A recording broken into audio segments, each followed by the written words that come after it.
हमारे साथ जुड़ रहे हैं देवेंद्र फडणवीस, महाराष्ट्र के पूर्व मुख्यमंत्री, इस वक्त के तमाम अहम मुद्दों पर बातचीत करने के लिए। देवेंद्र फडणवीस साहब, बहुत स्वागत है आपका। कैसे हैं आप? बस एकदम ठीक है जी, थैंक यू।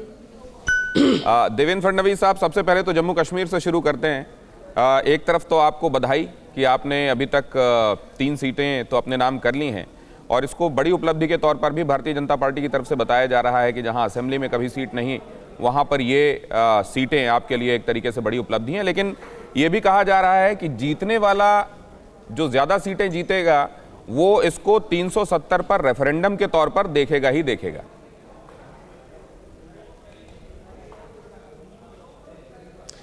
देखिए, मैं बिल्कुल नहीं मानता। एक तो पहली बात यह है कि देयर इज़ नो रेफरेंडम का सवाल ही नहीं है। कोई भी चुनाव इस प्रकार का जब होता है तो पिछले कई वर्षों से हम लोग ये देख रहे हैं कि एक प्रकार की वहाँ की व्यवस्था को बर्बाद करने का प्रयास ये हमारे बाजू के मुल्क भी कर रहे थे। ऐसे समय एक महत्वपूर्ण निर्णय हमारी केंद्र की सरकार ने लिया, 370 कलम को, आर्टिकल को वहाँ से हटाया गया। उसके बाद ये चुनाव हो रहा है। इस चुनाव की सबसे बड़ी उपलब्धि क्या है? तो इस चुनाव में मजबूरन सारे की सारी पार्टियों को साथ में आना पड़ा, और इस चुनाव में जो डेमोक्रेटिक प्रोसेस है, देश की लोकतांत्रिक प्रोसेस में उनको शामिल होना पड़ा। मैं ये मानता हूँ कि ये सबसे बड़ी उपलब्धि है।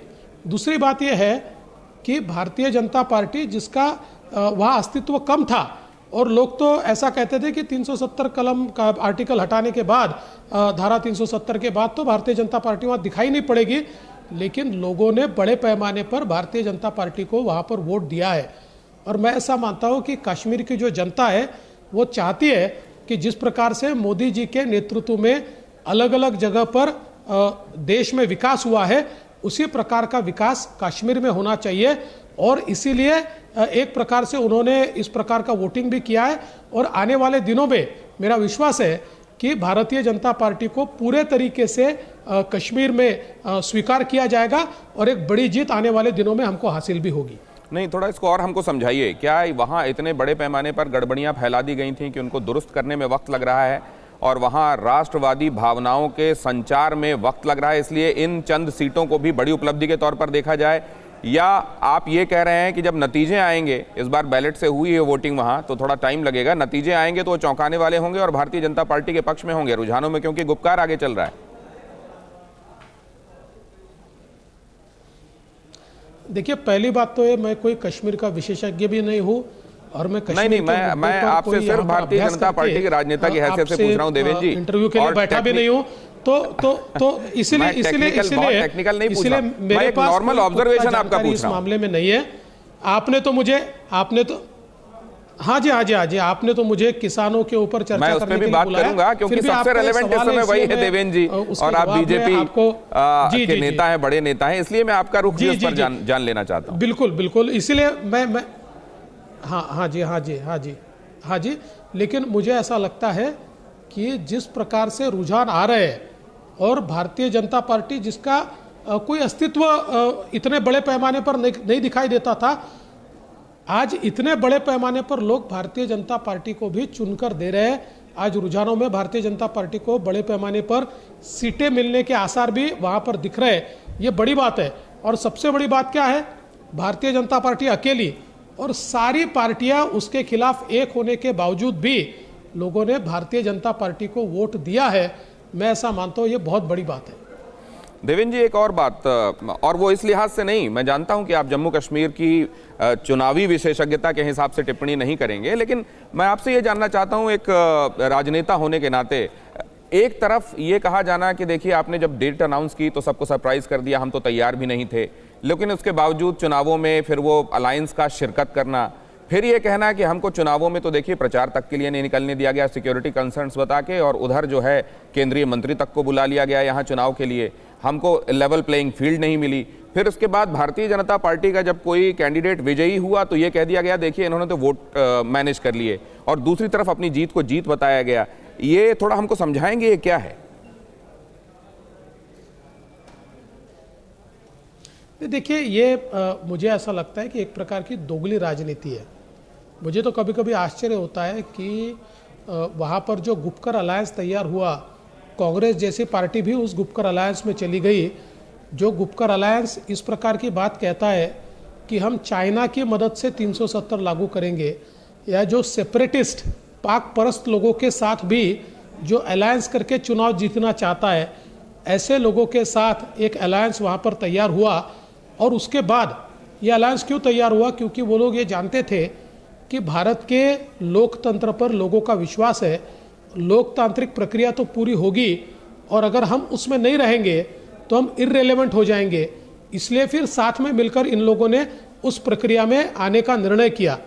अब जब निर्णय करने के बाद प्रक्रिया अच्छे ढंग से पूरी हुई, तब उसमें कुछ गलत बातें हुई है ऐसा दिखाने का एक प्रयास इन लोगों के माध्यम से होता है, और वही प्रयास ये सारे लोग मिलकर कर रहे हैं। लेकिन मैं ऐसा मानता हूँ कि इसमें सबसे बड़ी जीत तो यह है कि भारत के लोकतंत्र पर विश्वास दिखाकर उनको चुनाव लड़ना पड़ा। ये मैं ऐसा मानता हूँ लोकतंत्र की बड़ी जीत है। लोकतंत्र की बड़ी जीत की आखिरकार उनको चुनाव में शिरकत करना पड़ा। और अब वो विषय देवेंद्र जी जिसका हवाला आप दे रहे थे, किसान, ये डेडलॉक खत्म क्यों नहीं हो रहा है? बल्कि आपने जैसा कहा था कि महाराष्ट्र में ये सबसे पहले लागू हुआ और इसको लेकर एक भ्रम की स्थिति बनाने की कोशिश की जा रही है, लेकिन महाराष्ट्र से भी किसानों को रवाना करने की कोशिश हो रही है। तमाम दूसरे राज्य जो अभी तक इन्वॉल्व दिखाई नहीं दे रहे थे, वहां से भी किसानों को मोबिलाइज करने की कोशिश हो रही है। कैसे देख रहे हैं आप सिनेरियो को? देखिए, कौन मोबिलाइज कर रहा है?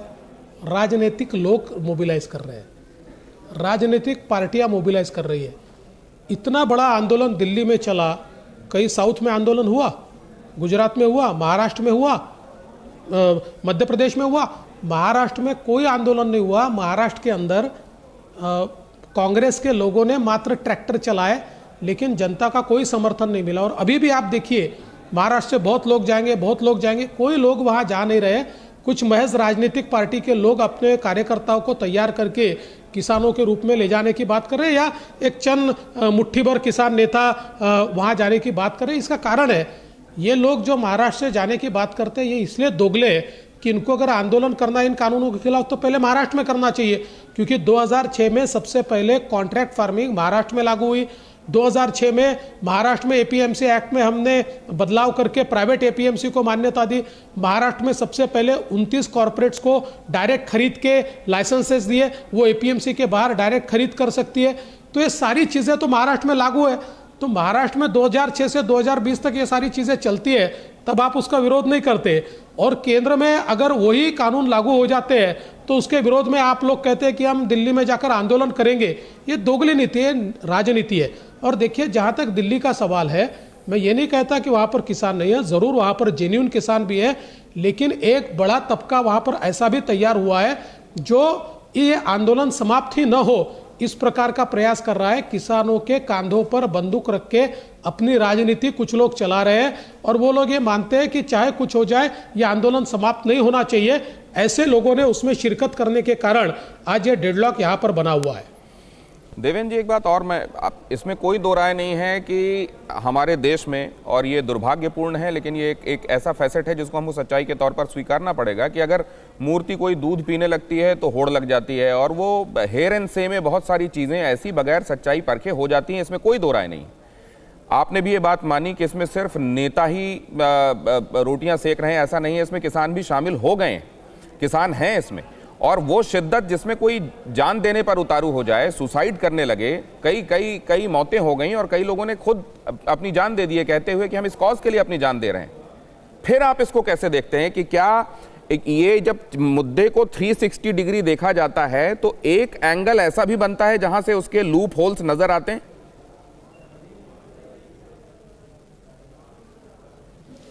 देखिए, केंद्र की सरकार जब खुले मन से चर्चा कर रही है, पहले इन लोगों ने कहा हमको लिख कर दीजिए, केंद्र ने कहा चलिए लिख कर देते। फिर उन्होंने कहा हमको अमेंडमेंट चाहिए, केंद्र ने कहा हम अमेंडमेंट भी करने को तैयार है। फिर उन्होंने एमएसपी की बात की, केंद्र ने कहा बिल्कुल एमएसपी के ऊपर चर्चा होगी और चाहे जो हो जाए एमएसपी नहीं जाएगी। स्वयं प्रधानमंत्री जी ने ये सारी चीज़ें कही। उसके बावजूद अब ये कहा जा रहा है कि अब ये सारे तीनों के तीनों बिल वापस ले लो। आज देश के कम से कम 8 से 10 राज्यों में अलग अलग तरीक़ों से ये बिल लागू है, वहाँ पर लागू है और देश में लागू नहीं हो सकते। तो कहीं ना कहीं गुमराह करने की कोशिश की जा रही है। और ये ज़रूर हो सकता है कि कुछ किसान वहाँ पर जो मौजूद है और जो जेन्युइन किसान है उनको गुमराह किया जा रहा है, लेकिन ऐसा भी ध्यान में आया कि कुछ किसान नेता इस बात को समझकर सरकार के साथ बातचीत करना चाहते हैं, लेकिन उनको सरकार परस्त बोल दिया जाता है, सरकार के साथ इन्होंने हाथ मिला लिया बोल दिया जाता है, और उनको भी सरकार के साथ बातचीत नहीं करने दी जाती। तो एक प्रकार से एक ऐसा एलिमेंट वहाँ पर है कि जो एलिमेंट किसानों को गुमराह भी कर रहा है। और इसीलिए आप देखिए, पहले दिन जितने बड़े पैमाने पर किसान वहाँ थे, उन किसानों के ध्यान में आया कि हमारे कांधों पर बंदूक रख के कुछ लोग राजनीति चला रहे हैं, तो वो सारे के सारे किसान बड़े पैमाने पर वापस चले गए। अब उतने बड़े पैमाने पर वहाँ किसान नहीं बचे। तो इसका सीधा मतलब है कि किसानों के भी ध्यान में आ रहा है कि हम तो हमारी आशंकाओं को लेकर आए थे, उन आशंकाओं को केंद्र सरकार दूर भी कर रही है, लेकिन कुछ लोग इस पर राजनीति कर रहे हैं, ये ध्यान में उनके भी आया है। प्रधानमंत्री खुद आए, कई बार सामने आए, 25 तारीख को एक बार फिर सामने आकर उन्होंने ये कहा है कि मैं बात करूंगा, आपकी अगर कोई संशय, दुविधा, असमंजस है तो उसको दूर करने का प्रयास किया जाएगा और हम विनम्रता से आपके साथ बातचीत करने के लिए तैयार हैं। इसके बावजूद बर्फ क्यों नहीं पिघल रही है? जी, इसीलिए मैंने कहा कि हुआ क्या है कि मोदी जी की सरकार के खिलाफ भ्रष्टाचार का कोई मामला नहीं मिलता, इस सरकार से विकास के बारे में कोई मुकाबला नहीं होता, आम आदमी और विशेष रूप से गरीबों के लिए गरीब कल्याण की जो योजना इस सरकार ने चलाई वो अभूतपूर्व इस प्रकार की योजनाएं हैं। ऐसे समय किसी न किसी के कंधे पर बंदूक रखना विपक्ष चाहता है, और ऐसे में किसानों के कंधे पर बंदूक रखकर कुछ लोग वो जो गोलियां चलाने की कोशिश कर रहे हैं, वो चाहते नहीं है कि ये किसानों का आंदोलन समाप्त हो जाए, क्योंकि उनको उनकी रोटियां सेकनी है। ऐसे लोग इस आंदोलन को बहकाने की कोशिश कर रहे हैं। देखिए, सबसे बड़ी बात तो यह है कि पिछले 6-7 वर्षों में और उससे पहले जब मोदी जी गुजरात के मुख्यमंत्री थे, जिन्होंने मोदी जी का कामकाज देखा है, वो लोग ये बिल्कुल जानते हैं कि चाहे कुछ हो जाए, मोदी जी जब भी निर्णय लेंगे गरीबों के हित में और किसानों के हित में लेंगे। किसानों या गरीबों के खिलाफ जाकर कभी भी मोदी जी के निर्णय हो ही नहीं सकते। ये सारी चीज़ें देश की जनता जानती है। ऐसे समय जब मोदी जी खुलकर सामने आकर कोई बात कहते हैं, तो उस बात को न मानना, मैं नहीं मानता कि किसान उसको नहीं मानेंगे, किसान उसको मानेंगे और बृहद रूप से किसानों ने माना है। देश के सारे किसान अगर मैदान में उतरते तो देश चलना मुश्किल हो जाता, पर ऐसी परिस्थितियां नहीं है। तो मुझे लगता है ये कुछ किसान हैं जिनको गुमराह किया जा रहा है और कुछ नेता इसका फायदा उठा रहे हैं, इसके कारण ये बात अभी बनी नहीं है।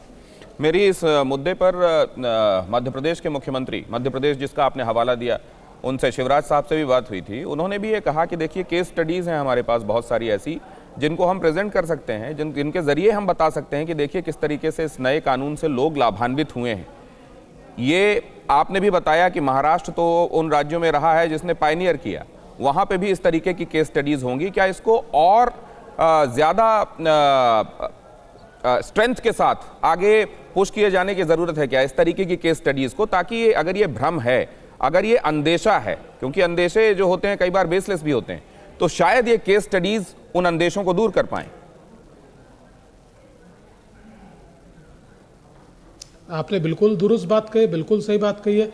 अब हम देख सकते हैं कि नासिक जैसी जगह पर हमारे जो किसान हैं, 2-2, 3-3, 4-4 हज़ार, 5-5 हज़ार किसानों के साथ सीधे कॉन्ट्रैक्ट फार्मिंग का अनुबंध करते हुए कई कॉरपोरेट लोगों ने उनके साथ पिछले 10 सालों से व्यवहार किया है। और इसका फ़ायदा किसानों को भी हुआ है, क्योंकि उनकी इनपुट कॉस्ट उससे कम हुई है, उनको एश्योर्ड मार्केट मिला है, और मार्केट की वोलेटिलिटी जो है, भाव कम ज़्यादा जो होते हैं, उसमें से उनको छुटकारा भी मिला है। तो वैल्यू चेन का मॉडल महाराष्ट्र में बड़े पैमाने पर यशस्वी हुआ है, और इसको और यशस्वी करने की आवश्यकता है। तो मुझे लगता है आपने जो बात कही है, इस प्रकार से जो किसान लाभान्वित हुए हैं, उनके जो केस स्टडीज़ है, ये बड़े पैमाने पर अगर किसानों के सामने आएंगे, तो किसानों के मन में जो डर फैलाया जाता है, अब सबसे बड़ा डर क्या फैलाया जाता है, कहा जाता है कॉन्ट्रैक्ट फार्मिंग में आपकी ज़मीन जाएगी, जबकि कानून में बहुत स्पष्ट शब्दों में कहा है ये कॉन्ट्रैक्ट क्रॉप का है, ज़मीन कोई ले नहीं सकता, इतना क्लियर कट का है। और 2006 से 2020 तक पूरे महाराष्ट्र में एक भी ऐसी केस नहीं है कि कॉन्ट्रैक्ट फार्मिंग के कानून में जिन्होंने कॉन्ट्रैक्ट किया और उसकी ज़मीन हथिया ली गई, ऐसी एक भी केस नहीं है। तो मुझे लगता है कि ये जो झूठी और बरगलाने वाली बातें कही जाती है, ये कितनी झूठी है, ये दिखाने के लिए इस प्रकार की केस स्टडीज ज़्यादा से ज़्यादा किसानों के सामने लाने की आवश्यकता है। हम वही प्रयास कर रहे हैं। और ये बड़ा आप लोगों के लिए भी राजनेता होने की हैसियत से मैं जब देखता हूँ इस पूरे सिनेरियो को, अब जैसे सुधारों की बात की जाती है, सबको रिफॉर्म्स चाहिए, सबको प्रगति चाहिए, डेवलपमेंट चाहिए, लेकिन रिफॉर्म्स जब कानून की शक्ल में लागू किए जाते हैं तो उसके साथ कदमताल करने के लिए जो ज़रूरी सहयोग है, उस मामले में मैं देखता हूं कि वैसा जैसी अपेक्षा की जाती है वैसा देखने को नहीं मिलता। जीएसटी के संदर्भ में आखिरकार आप लोगों ने उसको लागू किया, ऐसी तमाम चीज़ें हैं जिसमें आगे बढ़कर आप लोगों ने वो काम किया, वो 370 के हिसाब से हम देखते हैं, तमाम दूसरे मुद्दों पर देखते हैं जो बहुत दिनों से लटकी हुई देश की आकांक्षा थी, लेकिन आपने पूरी की। लेकिन हम ये देखते हैं कि जब ये रिफॉर्म्स लागू किए जाते हैं तो एक रेजिस्टेंस देखने को मिलता है। ये आप इसके पीछे सिर्फ सियासत देखते हैं या स्वाभाविक मानवीय प्रवृत्ति भी है कि चेंज को लेकर, नए को लेकर चाहिए तो होता है, आकांक्षा होती है, लेकिन साथ में वो रेजिस्टेंस भी लेकर चलता है?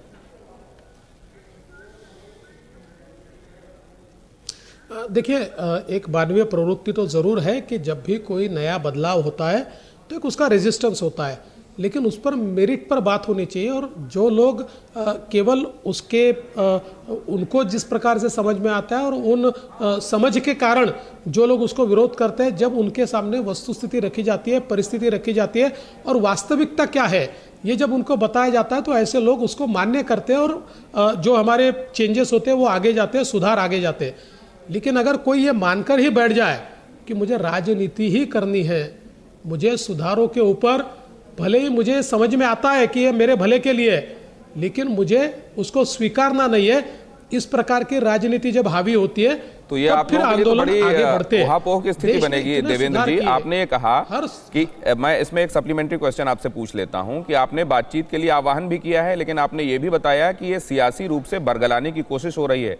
तो वो रिप्रेजेंटेटिव्स जो अपने सपोज किसी संशोधन के सुझाव के साथ आपसे मिलने आते हैं, आप उसको किस तरीके से देखेंगे कि ये इनका जेन्युइन कंसर्न है या आपको ये लगेगा कि ये पॉलिटिकली मोटिवेटेड लोग हैं? देखिए, मैं वापस कहना चाहता हूं कि हमारे जो कृषि मंत्री है नरेंद्र सिंह जी तोमर और उनके साथ की पूरी टीम जो है, इन्होंने पूरे खुले मन से बातचीत की और जितने सुझाव आए उन सुझावों को, जो बिल्कुल वैलिड थे, ऐसे सुझावों को मान्य भी किया और आउट ऑफ द वे जाकर भी मान्य किया। कई सुझाव ऐसे भी थे कि जिसका इस कानून से संबंध नहीं था, लेकिन किसानों को लगता था कि ये भी होना चाहिए, तो उन्होंने कहा चलिए इसको भी हम मानेंगे। तो ऐसे सुझाव लेकर जो आता है उसके लिए तो दरवाजे खुले हैं, लेकिन राजनीति से प्रेरित होकर जो कहता है जी बातचीत ही नहीं करेंगे, आप तीनों बिल वापस ले लो, क्यों वापस लेंगे? कोई सवाल नहीं उठता वापस लेने का, क्योंकि देश भर के किसानों ने उसको स्वीकारा है। आज कई किसान यूनियन आकर उसको सपोर्ट कर रही है। इतना ही नहीं है, महाराष्ट्र में सबसे बड़ी किसानों की यूनियन अगर कोई होगी तो शरद जोशी जी की किसान संगठन है, शेतकरी संगठन, उसने तो खुले मन से स्वागत किया और उन्होंने कहा शरद जोशी जिन्होंने अपनी पूरी उम्र किसानों के लिए खपा दी, उन्होंने जिस बात की मांग की थी उसको आज पूरा किया जा रहा है। ये कानून तो हम 20 साल से मांग रहे थे, ऐसा उन्होंने कहा है। तो मुझे लगता है कि जो सकारात्मक है, जो बदलाव चाहते हैं और किसानों का हित चाहते हैं, उनके साथ तो सारी बातचीत होगी, लेकिन जो महज राजनीति करना चाहते हैं उनसे क्या बातचीत हो सकती है? देवेंद्र जी, बहुत धन्यवाद, आपने वक्त निकाला और आगे की फेस्टिविटीज के लिए आपको बहुत सारी शुभकामनाएं, नए साल की भी शुभकामनाएं मैं आपको देता हूं TV9 भारतवर्ष की तरफ से। आपका एक बार फिर बहुत धन्यवाद। न्यूज़ टॉप 9 रोज सुबह 7 बजे और शाम 7 बजे सिर्फ TV9 भारतवर्ष पर।